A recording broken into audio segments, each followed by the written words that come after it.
Depois de diversas vezes que eu já fiz o Enem, várias pessoas já pararam pra me perguntar e falaram o seguinte: Naka, como que você hoje, depois de um certo tempo, pararia e começaria do zero pra estudar pro Enem, por exemplo, pra esse ano? Se você quer saber exatamente tudo que eu faria, fica comigo até o final desse vídeo. Eu vou te contar qual seria a minha estratégia para que a partir desse momento eu conseguisse chegar num momento onde, com certeza, no final do ano eu estaria bem preparado para conseguir passar no curso que eu quisesse no Enem. Se você não me conhece, meu nome é Pedro Nakamura, sou professor de matemática e especialista em ciência da aprendizagem. Se você quer saber como se aprende mais e melhor, como que eu faria toda a minha jornada para ser aprovado no Enem, se inscreve nesse canal, ativa as notificações, curte esse vídeo, eu vou te ensinar tudo que eu sei sobre a ciência da aprendizagem. A primeira regra é que se eu for fazer o Enem no final do ano, com certeza a primeira coisa que eu faria seria estabelecer hoje em que momento que eu estou, o que eu sei e aonde que eu quero chegar. E é extremamente importante que você, em cima disso, você tenha uma meta de quanto que você quer alcançar em cada uma das provas. É extremamente importante que você tenha uma meta bem clara. Por exemplo, se fosse eu colocaria uma meta bem mais alta em matemática e colocaria metas relativamente razoáveis. Por exemplo, em matemática, provavelmente eu tentaria mirar entre 43 e 45 questões de 45. Mas, por exemplo, em ciências humanas, talvez eu tentasse mirar na casa de 35 ou 36. Qual que é a coisa mais importante que você tem que entender? Você tem que colocar um número plausível. Depois que você coloca um número plausível, você vai tentar majorar isso em 10%. O que eu quero dizer é o seguinte: se você acha que você dá conta de alcançar 40 questões em matemática, tenta focar no 44. Isso significa 10% acima do 40. E se você acha que você consegue alcançar 30, por exemplo, em português, tenta mirar o 33. E por que isso vai fazer diferença? Isso vai fazer diferença porque você sempre tem que tentar atirar para conseguir alcançar o máximo possível. E se você tenta atirar para você conseguir aquilo que você acha que dá conta, você vai fazer quase sempre o mínimo. Então é extremamente importante que você saiba disso. Além de você saber exatamente onde você está e saber aonde que você quer chegar, é extremamente importante que você tenha um material para te acompanhar. E por isso, também, uma das primeiras coisas que eu faria, e com certeza hoje, antes de começar a estudar, eu com certeza assinaria uma plataforma de estudos. Ou seja, alguma coisa que conseguisse me trazer como que eu posso fazer aquisições e aulas que me otimizassem o processo para estudar história, geografia, biologia, todas as disciplinas que sejam relevantes para poder fazer a prova do Enem. Isso vai ser extremamente importante. Ele vai me dar suporte para fazer um processo de aquisição um pouco mais otimizado. Ele vai me trazer bastante exercício, formas que eu vou ter para consolidar todas as informações. Então, com certeza, esse seria meu primeiro passo. A segunda coisa que eu faria seria organizar a minha grade de estudos. Eu falo organizar a minha grade de estudos pautada em duas coisas. A minha grade de estudos semanal, o que eu estudaria e aonde estudaria, quando eu estudaria em cada um dos dias da semana. E além disso, planejamento anual, ou seja, pelo menos até eu conseguir chegar no Enem. Por que isso faz sentido? Isso faz sentido porque quando a gente está dentro da semana, a gente não consegue exatamente perceber quais são os melhores momentos que eu tenho para estudar. Porque além de estudar, muitos de nós temos outros compromissos. Então, é extremamente importante que a gente tenha momentos para a gente poder assistir aula, e a gente não só tenha momentos para assistir aula, mas a gente tenha momentos para a gente estudar aquela aula que foi dada. Além disso, vai que, por exemplo, você é uma pessoa que trabalha ao mesmo tempo que está tentando estudar para o Enem. Então, você também precisa se organizar para que você possa, em determinados momentos, você possa trabalhar, porque isso é uma coisa importante para ti. Ou então, digamos que você pratica alguma atividade física, que é extremamente importante, e você precisa colocar a atividade física na sua grade, você precisa saber quando você pratica atividade física, ou quando você está fazendo um determinado curso, como por exemplo um curso de inglês, é importante que tudo isso seja na sua grade e você esteja organizado em relação a isso. E aí, com isso, eu teria um pouquinho mais de noção de quando que eu poderia estudar. Não é sobre, tipo, virar para você e falar que naquele determinado momento, toda segunda-feira eu vou estudar química,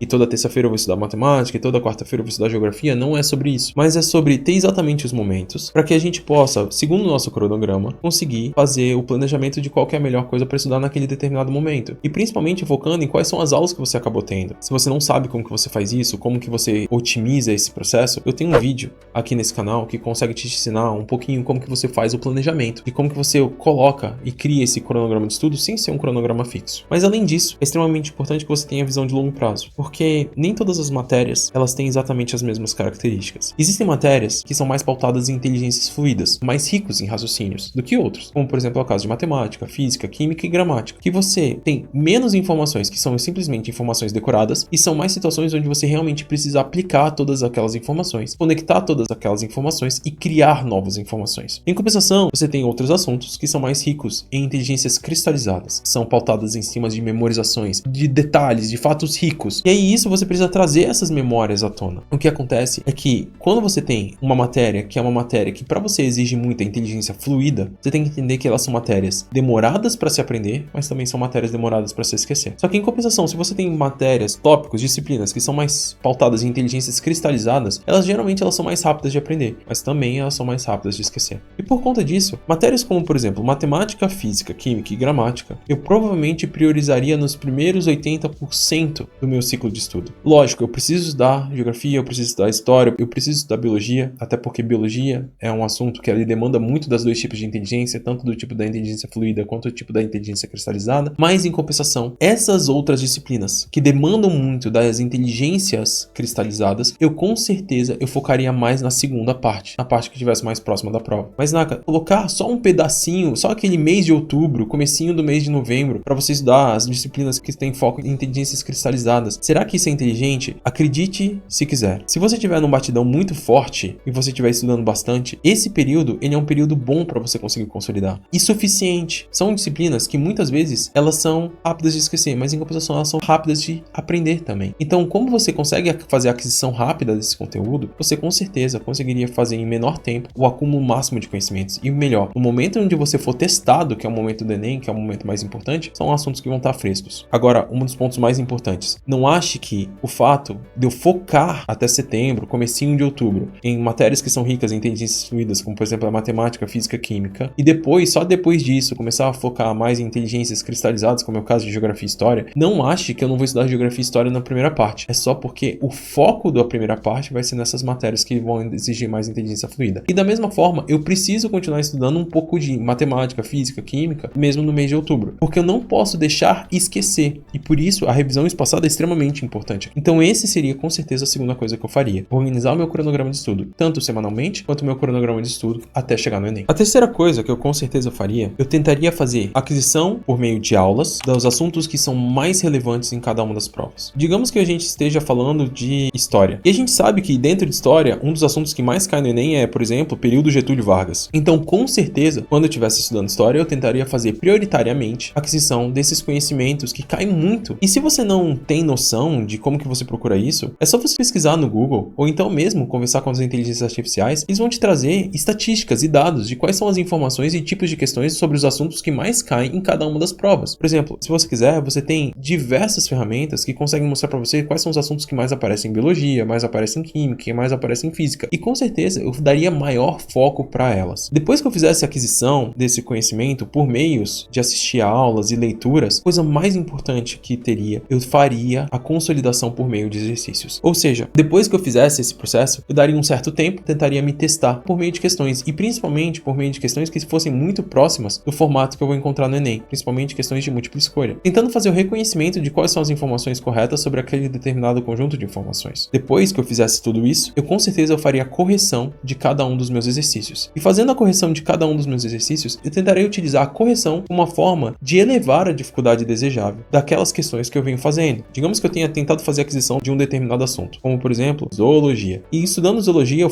começo a fazer um conjunto de questões de zoologia pautadas em cima do formato do Enem. Digamos que algumas delas eu tenha errado. E depois que eu errei algumas delas, eu vou pegar cada uma delas que eu errei e vou tentar corrigir e tentar entender o motivo pelo qual eu errei. Então eu tentaria fazer exatamente esse processo. Eu tentaria, começando por uma aquisição, depois de fazer uma aquisição, eu passaria para um processo ativo de me testar, fazendo questões e testando questões, e depois eu tentaria fazer um processo de correção, onde eu faria a correção de cada um dos assuntos que eu errei, que não fui tão bem naquele processo. Porque eu preciso conseguir descobrir quais são as lacunas de conhecimento que eu tive, ou seja, por que exatamente eu não estou conseguindo ir tão bem naquele assunto. A quarta coisa que eu faria, e essa particularmente é uma das que eu mais recomendo para todo mundo que for estudar, não só para Enem, mas para qualquer concurso, eu faria simulados nos finais de semana. Se a plataforma que eu contratei, ela oferece simulados para que eu possa estudar, eu com certeza faria todos os simulados possíveis. Quanto mais simulados eu fizer, melhor. Eu preciso fazer simulações da prova, porque não se trata somente sobre o acúmulo de conhecimento, também se trata sobre conseguir fazer com que aquele acúmulo de conhecimento se traduza na forma e na percepção de aumento de resultado, ou seja, você conseguir fazer com que você aumente a quantidade de questões certas que você está conseguindo. E isso depende de diversos fatores. Depende do fator de você conseguir manejar o seu cansaço, porque as provas, elas são provas extremamente desgastantes. São provas que cansam muito. A gente precisaria se condicionar. Então eu tentaria fazer o máximo de provas de simulado possível. Com isso, se a minha plataforma que eu contratei, ela tiver e oferecer simulados, eu com certeza eu faria esses simulados. E se, por exemplo, essa plataforma não tivesse simulado me ofertando, eu com certeza pegaria provas do Enem passada e eu mesmo simularia isso. Quanto mais simulados você fizer, mais vai ser vantajoso nesse sentido, de você conseguir se condicionar, mas também o fato de você conseguir conhecer a prova e você conseguir fazer revisões ativas e você conseguir entender aonde que tem lacunas, você conseguir perceber quais são os assuntos que você está melhor, quais são os assuntos que você está pior, e assim você conseguir ir se desenvolvendo. Mas Naka, e se um determinado assunto eu ainda estou para ver, eu ainda não cheguei nesse assunto, eu não lembro desse assunto, só que em compensação caiu nesse simulado? O que eu faço? A minha dica, tente fazer com quem você sabe. Provavelmente você não vai dar conta de fazer, mas você vai tentar fazer por reconhecimento, você vai por eliminação, tentando descobrir qual que é o resultado certo. Se você acertar, que bom, mas entenda, isso vai conseguir fortalecer tanto a sua revisão, se você ainda não viu, mas ele também vai conseguir fortalecer a tua aprendizagem futura, se você ainda não viu desse assunto, porque ele naturalmente vai ter feito com que você entenda importâncias e você consiga enxergar aquilo que é mais importante naquela questão. Essa técnica, inclusive, a gente tem um nome, a gente chama isso de priming, e é extremamente importante que você tente fazer o máximo de simulados possíveis, independente de você já ter visto toda a matéria ou não,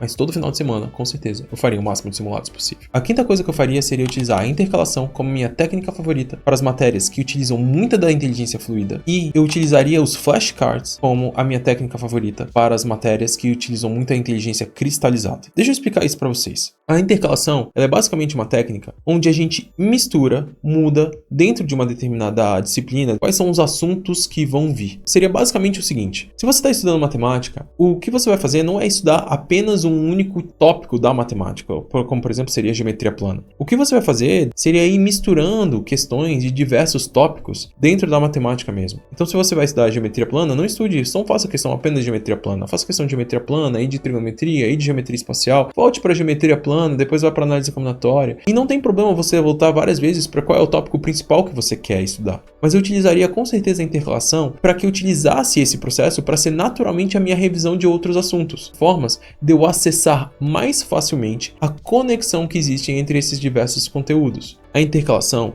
ela parece ser um processo onde você está perdendo tempo de estudo, que ao invés de eu estar me aprimorando em geometria plana, eu estou simplesmente gastando tempo voltando em assuntos que eu vi anteriormente. Mas acredite, o fato de simplesmente você sair de uma questão e fazer a revisão de uma questão anterior, uma disciplina anterior, um tópico que você já tenha visto, e depois você voltar para o assunto de geometria plana de novo, vai fazer com que você tenha que fazer a prática de lembrar e resgatar tudo que você sabe sobre geometria plana para resolver aquelas múltiplas questões em diversos momentos, mas também faça conexões. Essas associações, elas são poderosíssimas. E vai fazer com que, naturalmente, o seu processo de desenvolvimento da inteligência fluida, voltado para matemática, voltado para física, ela potencialize ao máximo. E com isso, acredite, você vai fazer com que várias das questões fiquem o melhor possível. Agora, matérias e disciplinas que utilizam muito a inteligência cristalizada, que são assuntos onde você tem que saber processos decorados, informações decoradas, o que eu utilizaria como minha principal técnica de aprendizagem seria os flashcards. Ou seja, além dos processos de aquisições e além dos processos de fazer os exercícios, além de fazer os simulados, eu construiria o máximo de flashcards possíveis de geografia, de história, literatura, de biologia. Eu faria isso porque, como são informações e várias informações detalhadas que eu não posso perder, eu construiria esses flashcards pegando assuntos que eu já estudei, criaria uma pergunta na frente e depois nas costas eu colocaria a resposta dela. E assim, eu tentaria ir revisando cada um dos flashcards que eu for construindo. Então, eu faria as revisões, pautar o seguinte: pegaria um determinado conjunto de flashcards e pegando esse determinado conjunto de flashcards, eu leria cada uma das perguntas que eu construí ao longo do meu tempo. Lendo a pergunta, eu tentaria lembrar de qual é a resposta. Conseguindo lembrar de qual é a resposta, eu coloco aquele cartão no final do meu baralho. Mas em compensação, se eu não lembrei, eu vou colocar mais pro meio do meu baralho, sendo que eu vou ler a resposta antes. E aí, o seguinte: todos os flashcards que você não der conta, você vai anotar qual é o assunto que você não deu conta. Ali mostra uma lacuna de aprendizagem. Ali mostra uma oportunidade para que você consiga consolidar mais e consiga revisar, para que esse assunto, essa informação que você acabou esquecendo, porque você não lembrava do flashcard, você consiga revisá-lo e revisá-lo bem, revisá-lo melhor. E com isso, consolidando mais. Lembra, se você faz esses processos, eles não só vão ser virtuosos para que você consiga lembrar por mais tempo, mas eles também vão facilitar muito para que você consiga aprender novos assuntos com mais facilidade. Porque lembra, uma das coisas mais importantes, se você revisa com constância, os novos assuntos eles vão ser mais fáceis de aprender. E com isso, num ciclo exponencial, você vai aprender muito mais rápido. e muito melhor. E a última coisa que com certeza eu não negligenciaria é que eu não esqueceria da atividade física e do sono. Provavelmente, se eu tivesse me preparando para o Enem e esse fosse meu foco, mesmo eu tendo que estudar muito, eu com certeza todos os dias eu estaria gastando pelo menos uma horinha do meu dia para praticar atividade física. Seja na forma de academia, ou seja na forma de uma corrida, na forma de um spinning, ou na forma que você achar melhor, mas eu com certeza faria alguns processos de gasto calórico. Correria, suaria, para que eu pudesse ativar o meu corpo. Acredite, isso faz muita diferença, porque a atividade física prepara muito bem o nosso corpo para aprender novas coisas. E além disso, eu não negligenciaria a principal etapa da aprendizagem, que é o sono. Eu com certeza tentaria focar para que eu não virasse noites e noites estudando, mas para que eu fizesse com que o estudo que eu tive durante o dia seja realmente bem consolidado à noite. E provavelmente eu faria com que eu me preparasse para que eu conseguisse sempre dormir por volta de 8 horas por noite. Essa regra, ela é muito difícil de cumprir. São muitas coisas que você precisa ter muita disciplina, mas se você tiver a motivação necessária, eu tenho certeza que, pegando todas essas coisas, você conseguiria somar e conseguiria se preparar o melhor possível para você mandar muito bem na prova do Enem no final do ano. Se você gosta de conteúdos como esse, se inscreve nesse canal, ativa as notificações, curte esse vídeo que eu vou te ensinar tudo que eu sei sobre a ciência da aprendizagem.